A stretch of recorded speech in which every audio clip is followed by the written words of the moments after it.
Hi, just wanted to check in with you because I promised to do a short video on the 3 rules, and these are actually 3 parenting rules that I had for my children when they were younger. And they are: number one, you must play an instrument. Number 2, you must play a sport. And number 3, you must do your best at school. Now, you might think, well, why did I have these 3 rules? And it's pretty simple, really. The first one is you must play an instrument. And that's because when people, or young people particularly, pick up an instrument and do music, it develops a particular part of the brain. You'll have to go do the research on that. But I just remember reading that many years ago. But also, the other advantage of playing an instrument is that if it's raining outside or they can't do their sport, they can be practicing their instruments. So if your child comes to you and says, "Mum, I'm bored," the first question always is, how much practice have you done today? So that's why they must play an instrument.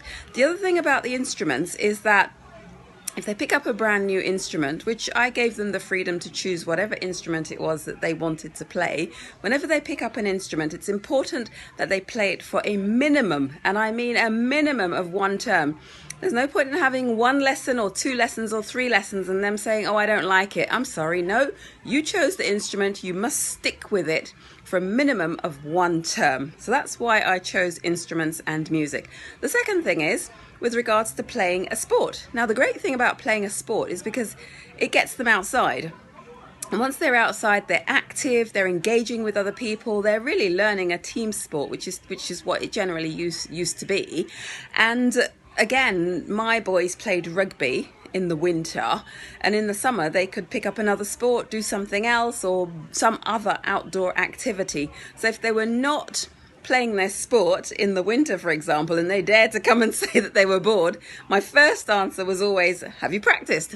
And then obviously to do your best at school is the 3rd rule. Now, you can't really quarrel or quibble if your child is doing their best, and so for me it was important to just really teach them and encourage them to always do their best at all times. So those are my 3 rules for anyone with children, particularly young children. Start them young, start them thinking this from when they're young, and I found it just helped transform my world for me and for my children. So I hope you've enjoyed this very short video. If you have, please do comment, like, share and subscribe, and I'll see you on the next video.